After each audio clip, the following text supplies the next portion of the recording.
Extreme heat is a pretty serious natural hazard. In the US, it's actually the greatest cause of deaths and injuries every year compared to any other weather hazard like floods or tornadoes or wildfires, but it's one that is less recognized by people. We don't necessarily perceive extreme heat to be the greatest risk, even though it can happen anywhere and it can affect anyone. USU professor Peter Howe studies how people's behaviors and perceptions are affected by extreme heat. Our research collects data from the American public, typically using large-scale surveys.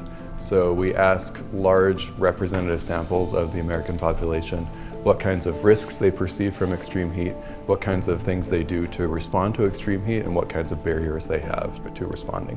This is important work because with climate change, more extreme weather patterns are likely, including extreme heat. And so we need to better understand how people are dealing with this issue as is to better prepare in the future. If we know more about how people perceive the risks of extreme heat and the kinds of barriers they have, that can help inform policy and responses to extreme heat.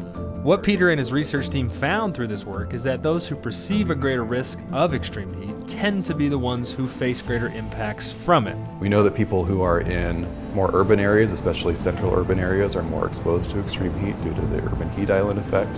People who are living in neighborhoods that were historically redlined or are part of marginalized groups tend to perceive the risks of extreme heat to be greater and also do experience greater impacts from extreme heat.